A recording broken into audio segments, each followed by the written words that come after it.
किसमें क्लोरोफ्लोरोकार्बन का उपयोग नहीं किया जाता है, सीएफसी का यूज नहीं होता है।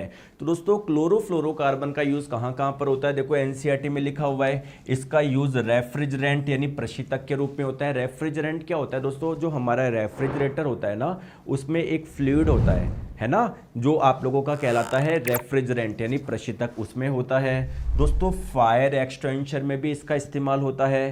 साथ में आप लोगों का जो स्प्रे होता है एरोसोल स्प्रे, इसमें भी होता है। ठीक है, ग्राइंडर में कोई यूज नहीं है क्लोरोफ्लोरोकार्बन का।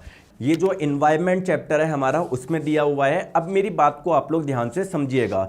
इसी के नीचे एक लाइन लिखी हुई है, वो ध्यान रखिएगा, इससे क्वेश्चन पूछा जा सकता है। 1987 में, अब देखो ये क्लोरोफ्लोरोकार्बन है ना, जो ओजोन की लेयर है ना, उसके लिए बहुत नुकसानदायी है। ओजोन की लेयर को बहुत पतला कर देता है ये। और ओजोन लेयर क्या करता है, सूर्य से आने वाली हानिकारक पराबैंगनी किरणों को पृथ्वी पर आने से रोकता है। अब जब ओजोन लेयर में छेद हो जाएगा तो वो जो हानिकारक पराबैंगनी किरण है वो पृथ्वी पर आएगी सीधे, हमको अलग अलग डिजीज होगी, प्लांट्स वगैरह ज्यादा सर्वाइव नहीं कर पाएंगे।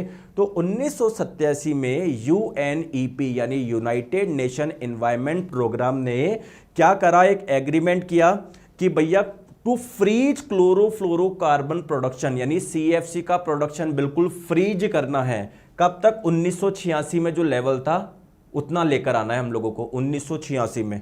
आगे बात समझ में, ठीक है।